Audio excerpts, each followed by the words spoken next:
Depending on where you were raised or how you grew up, you might have very different views on the Bible and science than other people. And what the goal of this today's seminar is not to tell you this is the view you need to believe about the Bible or about science, but rather to say these are the options for Christians. These are the options for what the Bible teaches. These are what different people have held throughout the years. And so we're going to look at that. The modern notion of the Bible versus science, that's how this debate is usually framed, the Bible versus science, or science versus faith. It's always framed as a battle, as antagonistic. And the interesting thing is most people I've found, especially people who talk the loudest about this whole Bible versus science, are usually the most uninformed as to the history of the Bible and science, or Scripture and science. And we're going to spend some time looking, first of all, at where this conflict with science began, and we're going to talk about some things that happened over the period as science developed and how the conflict arose. But I want to look at it's page 3 in your notebook.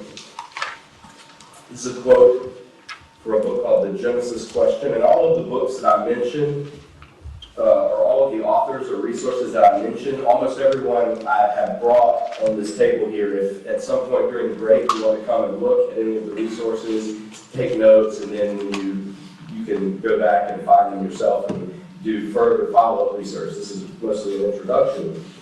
But this is what Hugh Ross writes in this book, The Genesis Question. He says, "Once the Bible became available in English, some British church leaders busied themselves with figuring out the precise date when God created Adam and Eve, presumably. Genesis 5, together with Genesis 11, and those are the two chapters in Genesis that have the genealogies, where Adam gave birth to so-and-so, who gave birth to so-and-so, and it goes all the way up between Genesis 5 and Genesis 11, goes from Adam up to Noah, and eventually up to Abraham. Genesis 5, together with Genesis 11, served as the basis for their calculations. The math seemed relatively simple and straightforward. Add the ages of the fathers to the ages of their sons and work backward from the fairly well-established date for Abraham.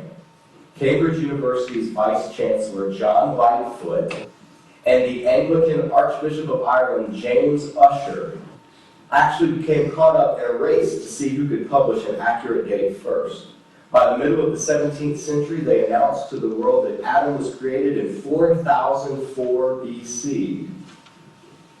And Lightfoot really went overboard, citing the month, the day, and the time of day.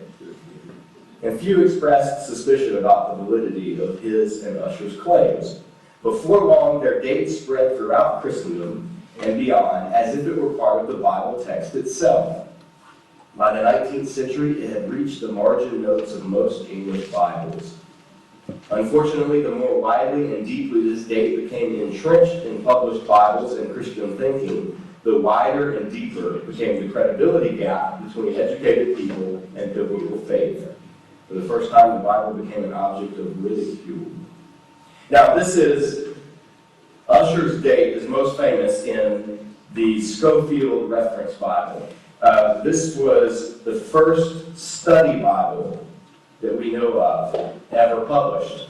And on the very first page of Genesis, right in the margins, you can't see it from here, but you come up and look, 4004 BC. This is put right there. This is Bishop Ussher's date that Schofield used as his study notes. Now, there was no real reason to dispute this dating for creation until the rise of certain sciences, until after the 1700s and the 1800s, especially 1800s and 1900s, when what we know of as modern science started coming into its own. Then that date of 4004 BC started looking very, very, very late. And creation was looking as if it happened much earlier. But what's important to know is, long before modern science, Long before any evolution, any geology, long before any of these things that all form the debate now, Christians had always had various views on the creation, on Genesis 1. And we'll see it later. Genesis 1 gives the account of creation in 6 days, and then on the 7th day, God rests. And Lightfoot and Usher and others said those are straightforward days, and we can add up the years and we can get back to 4004 BC. That was one view that Christians held. And examples, John Chrysostom and Ephraim the Syrian, these are just examples of church fathers who held that the days of Genesis were literal 24-hour days that God created the universe in. Just very straightforward. But there were also just as many interpreters who held that the days of Genesis weren't literal 24-hour days. Early interpreters, these people aren't bowing to an evolutionary agenda because they predate Charles Darwin by 1,800 years. People like Justin Martyr and Irenaeus, they held that the 6 days of creation were actually long periods of time. And they even suggested a 1,000-year period because they took 2 Peter that says, with the Lord, a day is like 1,000 years, 1,000 years is like a day. There were other interpreters who remained uncertain as to what specifically was going on in Genesis 1, but they said that they weren't literal 24-hour days. Clement, Origen, St. Augustine, these were early interpreters who said, look, what's going on in Genesis 1 is not straightforward narrative. It's something else. And one of the things we'll talk about later is Augustine especially noticed you have 3 days of creation, and then on the 4th day you have the creation of the sun and the moon. So what are those first 3 days? Because a day is just a solar day. It's the spinning of the earth in relation to the sun. So Augustine, very early in church history, said, wait a minute, even according to the text, something different is going on here. Augustine believed God created the world all at once, and that it was just somehow presenting these days. I've given you a sidebar on page 3 that you can read that lets you know the early Jewish and early Christian interpreters, they actually were puzzled by God taking such a long amount of time as 6 days. They wondered why God couldn't or didn't create immediately. So there's different views that Christians have held throughout the history of the church, and that's important in any discussion of science and faith, because what you find is there are people who are very, very committed to their particular point of view, whether it's what we'll talk about later, young Earth creationists that believe the universe was created this way, or whether old Earth, or whether evolutionary, geology, or any of these views. People get very entrenched and very dogmatic about their own particular view, and then, ignoring church history, make it seem as if it's what everyone has always believed. So from the beginning, it's important to know Christians have never, and even Jewish interpreters, have never been unanimous on how you have to approach, for instance, Genesis 1, Genesis 2, and we'll see how that plays out. But the rise of the sciences is what really contributed to Christians for the first time starting to question the date that James Ussher had given. And the first science the first that began to peck away at people's understandings was the science of astronomy. I've given you a quote at the top of page 4. This is from Hugh Ross and Gleason Archer. It says, it seems reasonable to conclude that the timing of creation had little doctrinal or apologetic significance until scientists uncovered evidence for the antiquity of the universe, Earth, and life. Only after these discoveries does the when of creation become an important evangelistic issue, one worthy of in-depth analysis. And so the first science that arose that started to challenge this view of Ussher and the older views of even how the Bible is interpreted was the rise of astronomy. The standard world picture of Ptolemaic cosmology, I'll explain what that is in a second, was firmly established long before the Christian church produced its intellectuals. Ptolemy was born around 100 AD. In this scheme, the spherical Earth was at the center of the universe, surrounded by concentric spheres that contained the stars on their surfaces. Now, the view that the church had held long before, and Ptolemy was actually the one that started it, is the view here that you can see on the left. The Ptolemaic view, this is the view of the world, held that at the center was the earth. The earth is at the center of everything. And then as you moved out, there were these hollow spheres, these crystalline spheres that contained the stars and the planets. They were all set in these spheres. And these spheres rotated and spun, and that's accounted for the movement. And then at the very outset, as you move further back, was eventually heaven and God's presence and everything.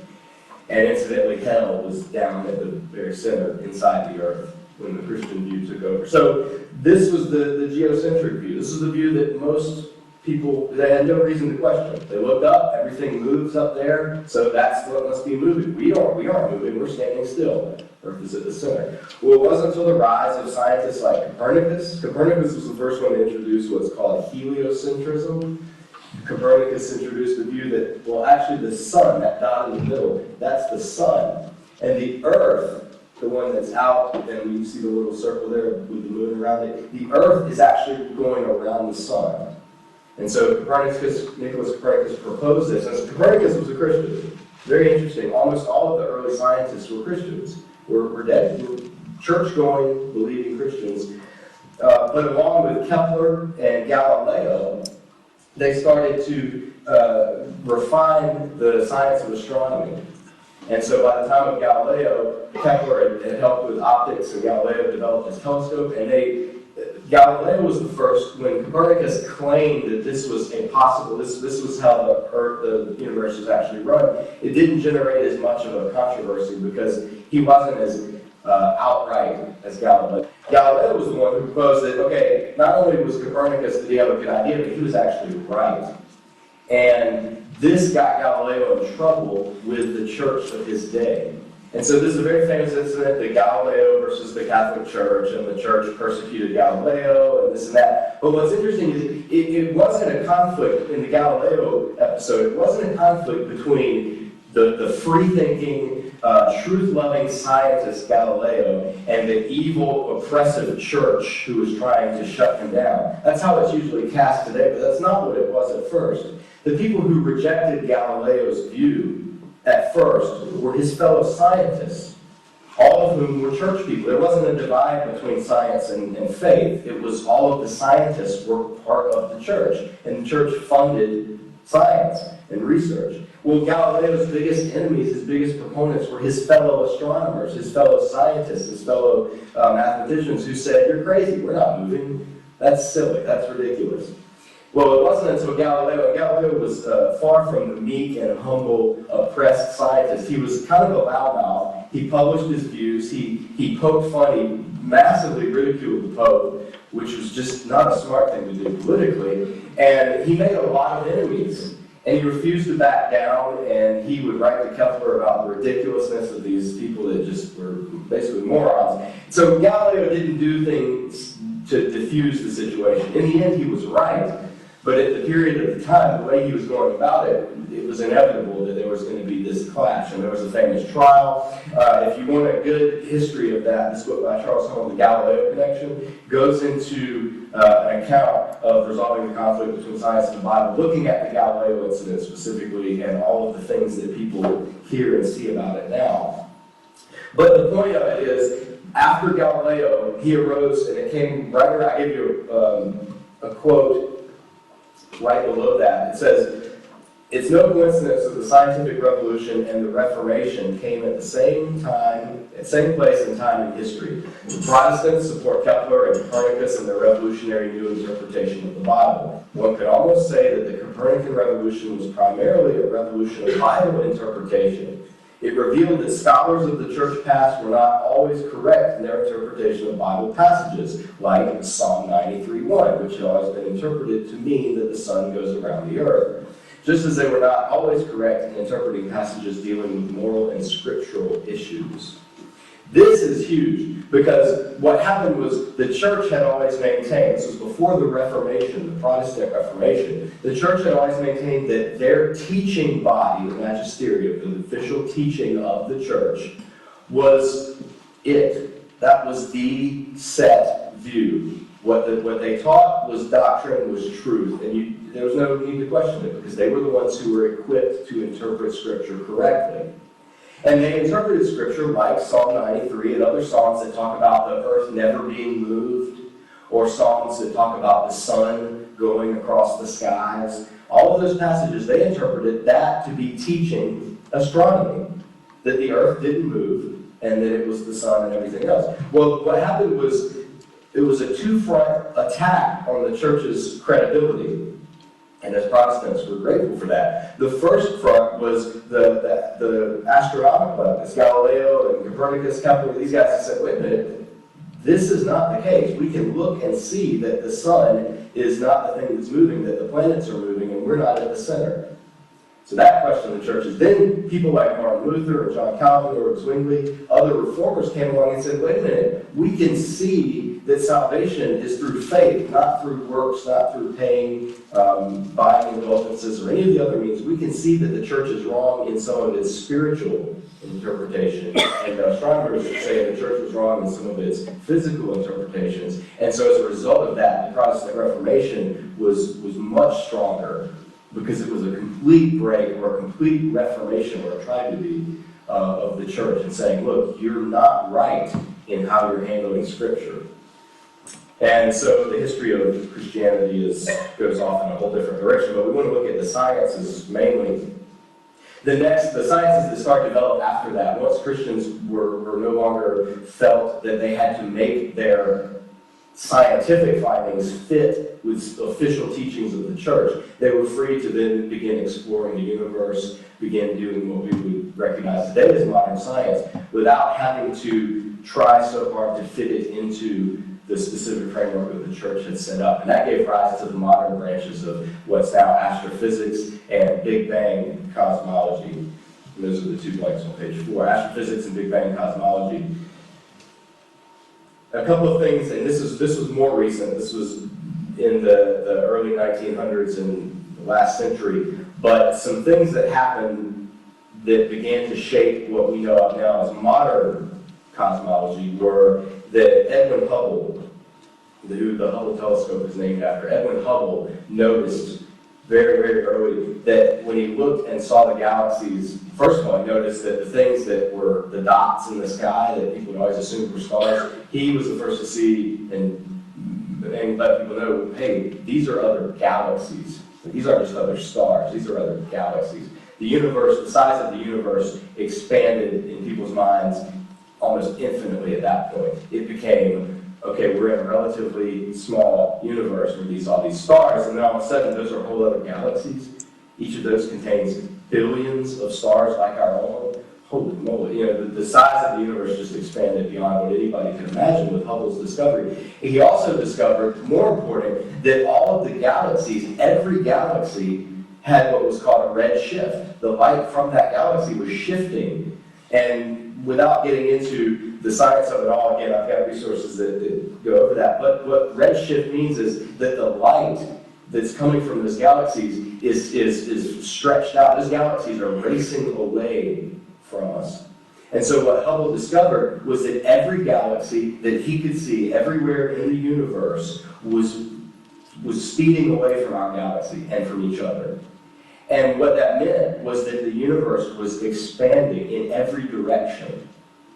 And later, through working through it and how physicists, they tried to come up with a number of different ways. Fred Hoyle introduced an idea called the steady state theory that said that at some point in the universe, somewhere new matter is constantly being created. So the universe is sort of like a fountain that's just always expanding and always growing in every different direction. And Einstein was actually a big fan of that type of approach because, here's the implication, if everything is expanding, if all the galaxies are racing away, that means that at one point they were all close together. And if you wind the clock backwards and keep winding it back and you do the math, eventually everything comes to one point and everything comes together. And this, through development throughout the 20th century, gave rise to what eventually would be called the Big Bang theory. And Big Bang was a term that was actually used as derogatory.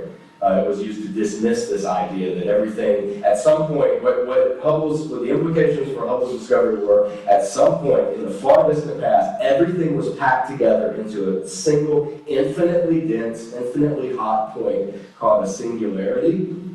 And for whatever reason, that expanded massively to create everything we see today. And somebody said, oh, I'm going to do a Big Bang. And that name stuck. It became the Big Bang. Well, and Einstein did not like that idea. It's a famous history in science. You can read it. Einstein introduced a cosmological constant into his equations that would keep the universe from being infinitely expanding, because he didn't like the idea that the universe had a beginning. He liked the idea, because up until then, scientists who weren't religious had held that the universe was eternal, that it had always been around. So the major implication for the discovery of the redshift and all of the Big Bang implications was that the universe had a beginning. For the first time, it was scientific to say the universe began. It was now Christian and Jewish theologians were sitting around saying, big deal. You know, we've been saying that for millennia. Because Genesis 1 had always said, in the beginning, God created the heavens and the earth, implying that there was a beginning. Whereas Eastern philosophies, Hinduism and Buddhism, both teach a cyclical existence, that the universe is eternal, is the cycles of repetition. Science had always held that the ancient Greek view that matter, that the universe was eternal, it had always existed.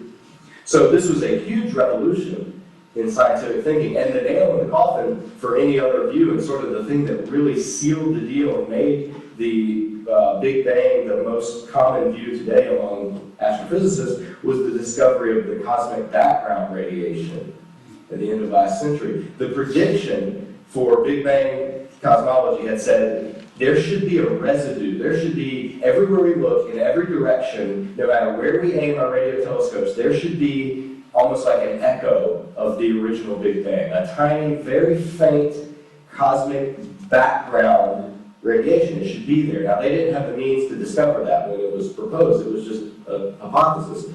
Well, then, sure enough, when some scientists were working from Bell Labs and they were scanning and working with the radio telescope, they kept getting this faint static. And they thought it was a mess up in equipment. They cleaned the equipment. They thought it might be like bird droppings on the antenna or something. They thought it might be radio signals. They checked every source. They had no idea what they had found. It wasn't until some other colleagues in another part of the world said, hey, you found what we've been looking for, the cosmic background radiation. And so since then, it's been refined. There's been more developments. And again, I've got some resources if you want more on that. But all of that was huge. And even to the point where I've given you a quote at the bottom of page 4, where Paul Davies, who's a physicist, he's an agnostic, he's not a believer. But even to the point where physicists like him are saying, I cannot believe that our existence in the universe is a mere quirk of fate, an accident of history, an incidental blip in the great cosmic drama. Our involvement is too intimate. Through conscious beings, the universe has generated self-awareness. This can be no trivial detail, no minor byproduct of mindless, purposeless forces. We are truly meant to be here. This is from Paul Davies' book, The Mind of God. Now, it's very interesting. Again, Davies is not a Christian, not a religious person. He's agnostic. But the astronomy, astrophysics, theoretical physics, all of those things have done more in the past century to move people toward what would be a theistic or a view that the universe has a cause, has a creator, than any other branch of science.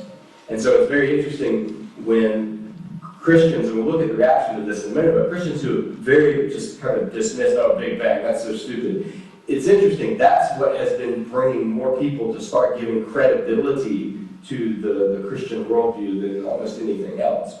And so it's unfortunate. It's so interesting, in fact, that the world's leading atheist, he just died last year, Anthony Flew, who spent over 50 years debating and vehemently debating against Christianity. He was around with C.S. Lewis. Like, he would listen to C.S. Lewis's lectures, and then they would go back and forth. And, but the last book he published before he died was called There Is a God, How the Most Notorious Atheist Changed His Mind. And Anthony Flew never became a Christian. He always had reservations about the Christian God, But what changed his mind was the cosmological evidence. He said, it just points to there's a creator. And this wasn't some schmuck or some, he was an intellectual giant. It was a really big blow to the atheist or skeptic community, some of them, who had always put him up as sort of a poster guy for debating Christians. So really interesting. The next science that gave rise to, or started questioning the age of the Earth, was geology. And geology was developed in the 1800s. As the 19th century dawned, all accepted that the Earth had been around for longer than 6,000 years because the processes that formed rock layers were slow. In 1830, however, Charles Lyell published his Principles of Geology and promoted the doctrine called uniformitarianism. That's a fun word to break out at parties. Uniformitarianism. According to this doctrine, we may explain the past history of the Earth entirely in terms of processes we now see in operation, without any appeal either to obsolete processes or to supernatural events. This idea came forth, Charles Lyell and others, that everything that shaped the surrounding countryside were forces that we see today. So for instance, the Grand Canyon, before there were a number of ways people had thought that it came about, but Lyell and others gave rise to the idea that would say, water flowing over a long period of time, like on the order of millions of years, could carve this out. You don't need some event, you don't need to appeal to some unknown event when natural processes can do this. And so people took this in various ways, and some said, that's it, these are the only processes at work. Other people said, yes, but there could be other things. There could be other factors. We can't be 100% uniformitarian, but in general, the way things work now are probably the way they've always worked. Regardless, this led to the belief that the Earth has to be much, much, much older than Usher's date of 4004 BC. Now this was before Charles Darwin, evolution, any of that caught on. So a lot of times you hear people say, well, people believe in an old Earth so that they can fit the evolutionary view into it. It's different things. It's a different issue. This is just the geological evidence. Some of the points that geologists began to use were the finding of radiometric dating or radiocarbon dating or different radioactive elements. They decay at a certain rate, and if you can measure the amount of that element that's there, then you can see how old or how long it's been decaying, and I won't even pretend to get into the specifics of it, but that was one area where people said, look, when you do these calculations, all of these rock samples, all these earth samples that we're measuring, they go back a lot longer than 4004 BC.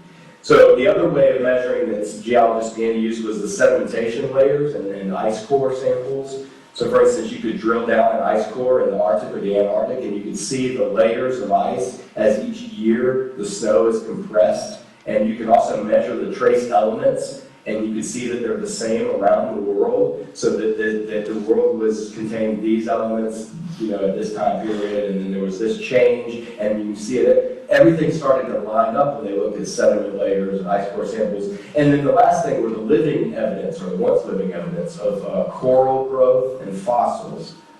They started finding, hey, coral, like the coral reefs, coral grows at a certain rate, and that's fixed and it's steady. So if you measure, if you see how big a coral is, you can, it's like cutting the rings of a tree, you can see how old it is. Well, the Great Barrier Reef in Australia means that, that's all coral, and it's bigger than some countries.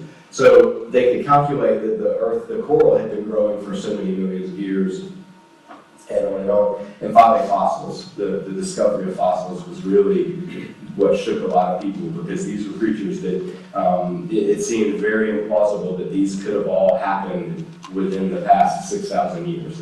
Everything. So in other words, from astronomy, you were getting that the Earth is very, very, very old, and the universe is very big and it's very old. And now from geology, you were getting, hey, the world that we live in is very old. And the science that came along that was the most contentious is the rise of what we know as evolutionary biology. And evolutionary biology, obviously the brainchild of it was Charles Darwin. He wasn't the first person to suggest that life forms changed over time, but he was the first to give a proposed mechanism for it. And he writes, this is from Origin of Species, although no graduated links of structure fitted for gliding through the air now connect the Galeopithecus with the other Insectivora. This is an example of his writing. Yet there is no difficulty in supposing that such links formerly existed, and that each was developed in the same manner as with the less perfectly gliding squirrels, each grade of structure having been useful to its possessor.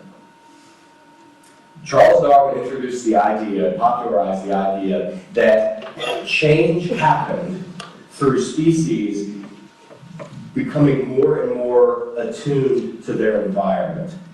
He coined the term, ended up coining the term natural selection. Some people would say survival of the fittest, but basically what it is, and it's amazing how few Christians have an understanding of what Darwin proposed. Darwin never said people came from monkeys. Like Darwin never proposed, and evolutionary biologists don't believe people came from monkeys. That's a creationist caricature. What they believed was that at some point back in history, what we know of today as people and apes had a common ancestor.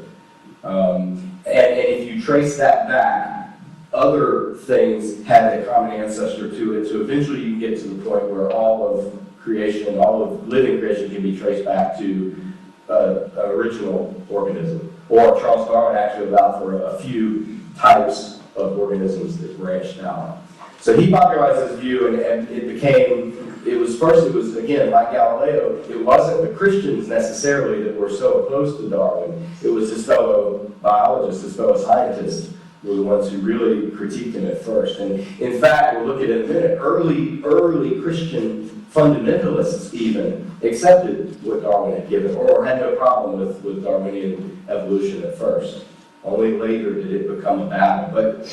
But Darwin proposed that a species adapted and increased greater towards perfection in its environment, or towards adaptation in its environment. And the way it would work, this is something, the first thing to look at, the variety of meanings to evolution. The word evolution itself is so broad. I taught on this at a church. It was a little country church in North Carolina last weekend, and somebody asked, we did a Q&A, and they're asking about the Bible and evolution, and I said, look, everyone in here, no matter how fundamentalist you want to be, all of you believe in evolution. Every one of you believe in evolution. If you've ever gone to a dog breeder, you've gone to someone who uses evolution. If you've ever had your wisdom teeth removed, you believe in evolution. Because hundreds of years ago, people didn't have their wisdom teeth removed because their jaws were bigger. We were getting progressively smaller. Species evolution just means the change in species, in organisms, over time. That's it. Everybody believes in evolution. If you're a farmer and you've sprayed pesticide, you believe in evolution. You sprayed the pesticide because the last pesticide you tried, the insects evolved the resistance to it. So evolution is not controversial, and it's unfortunate that the debate gets put as science versus evolution, because everybody believes in evolution. The question is the extent of evolution and the mechanism of evolution. That's where people have questions. That's where really the debate picks up. Darwin proposed, and it's been developed and it's been refined, and there are different views of evolution now in evolutionary biology, but the most generic presentation is that over time, within species, there are these tiny random genetic mutations that happen. And they happen all the time, and they're random, there's nobody pushing buttons to make them happen. And every now and then, one of those changes will be advantageous. It'll make that organism better suited to breed and produce offspring. And that will pass that trait on to its offspring. Eventually, the ones that aren't as well suited, their offspring die out at a greater rate. The one that isn't suited, its offspring spread at a greater rate, and pretty soon the species as a whole contains that trait. All right, everybody following this? This is kind of like a 4th, 5th grade presentation of evolution, but that's the level I'm working at. So that's the view that the Darwinian evolution roughly is held, is there's a random mutation in the genetic makeup that then nature, the forces of nature, selection pressure is what it's called. Nature weeds out the ones that don't have the better mutations. And eventually the ones that do have the better mutations are the ones that survive, they go on to breed. There's a good overview of this, if you ever want to read it, by a very anti-Christian guy, Richard Dawkins. We'll talk about him a little bit later, but he wrote The Blind Watchmaker. And this book this is just a little introduction to what we're talking about. It's very readable, and when he starts talking about anything other than biology, he's completely wrong. But when he's talking about biology, he's very good. So the view was that through this mechanism, mutation selection, you could get different species from one species. And where this started running into trouble with some Christians, they started saying, wait. Genesis says God created the animals according to their kinds.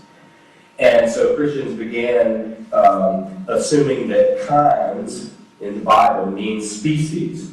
And so they said, so there can't be any crossing of the species. In other words, a lobster is not going to give rise to a giraffe, no matter how many generations. They're two different kinds. So they started arguing in that way, and the antagonism started there. The thing that really pushed this into the public's mind was the Scopes trial.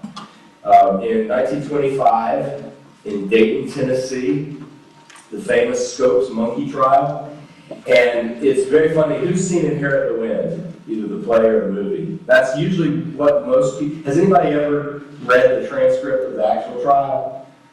Nobody ever does. The movie's always better than the book, supposedly. Well, that's what most people think about this one. But it's interesting. Inherit the Wind got almost every detail you could imagine wrong. The Scopes trial, what happened was there was a law in Tennessee that was basically saying, you have to teach creation, you can't teach evolution. And a group of scientists, a group of teachers said, let's test this law. We need to start teaching this stuff. And so they got a teacher who agreed, yeah, I'll teach it. The whole thing was like almost an informal kind of thing. It turned into a media circus. And it turned into people coming all over to see. The prosecutor was William Jennings Bryan. He was a presidential candidate. He was very eloquent. He was put it as the one who's going to defend biblical orthodoxy. And then the defense attorney for the teacher was Clarence Darrow, and he was going to defend the right of the teacher to teach what they wanted. Well, in Inherit the Wind, William Jennings Bryan is just this bumbling, he's almost like Boss Hogg in Dukes of Hazzard. He's just this idiot, and he's talking about the literal creation and 24-hour days and this and that. If you read the trial, the Darrow specifically tried to get him to say he believed in literal 24-hour days. And throughout the trial, Bryan said, no, not necessarily. And so the way that it was portrayed in Inherit the Wind, the play, and then the movie they made afterwards did not at all encompass what actually happened. So go online sometime and look up the Scopes monkey trial, and you can see it was just completely blown out of proportion. But you ended up having the two sides, evolution and fundamentalism, were sort of seen as at odds. And once again, people cast the Darwinian proponents in the light of Galileo, and the fundamentalists were cast in the light of the church, and it was this big science versus religion, all this and that. The last thing I'll mention before going to the next section is now there's a difference between the type of evolution that Darwin proposed and what evolutionary biologists like Richard Dawkins and others believe today. It won't get into a huge amount of detail, but basically the evolution that's taught today, that's endorsed by like the National Association of Science Teachers and others, would be called the new synthesis or neo-Darwinism. And the main difference is Darwin believed that the original, the evolution moved along the lines towards perfection, towards perfecting a species, starting out with less perfect, ending up with more perfect species. Neo-Darwinism says, no, there's none of that. Evolution's blind. There's no rhyme or reason. It's just whatever happens to survive, survives. There's no ideas of... Darwin had the idea of almost like purpose, or there was a goal towards which evolution was going, and neo-Darwinism today, there's no goal. So anyway, I don't want to get into that too much, but there's resources up here if you want to know more. So those were the views that sort of shaped everything. Now, before we move on, and we'll take a break in just a minute, but it's important to note that throughout the history of science, there hasn't been the science versus religion debate. That's relatively recent. I mean, other than certain episodes like Galileo, and if you look at that, that wasn't necessarily science versus religion, that was science versus science, with religious connotations, obviously. But this is a list, this is for scientists, that were all Christians. All were churchgoers or Christians, and I mean, these are giants in the field. Gregor Mendel, I mean, he's the father of modern genetics. Isaac Newton, all of the Blaise Pascal. I mean, just these are people that are not only known in scientists, among scientists, but these are people who have contributed extremely great amounts to it. We did this walkthrough. It's important to know when we start looking at how Christians react to the scientific finding, it's important to know where we've been and what's come before. So few people know just these basic things. So few Christians can tell you what exactly evolution teaches. A lot of times, Christians, I speak from the standpoint of a Christian who's a lay reader in science. In other words, I think some science is interesting, and so I read about it, but I am not a scientist. I'm speaking today, I don't have any scientific credentials. My credentials are biblical theology and biblical scholarship. So I'm speaking from a Christian point of view as an interested person in the sciences. And what I see among my fellow Christians is a almost complete lack of awareness of what many scientists are actually teaching. And Christians have the bad habit of getting our views and opinions about something from people who disagree with that thing. So we get a caricature of what they believe, and that's usually, we hear what we want to hear. So I want to make sure at least that we have general understanding, and we're going to take a quick break. If you want to come up and look at some of the resources I mentioned, I'll let you know which specific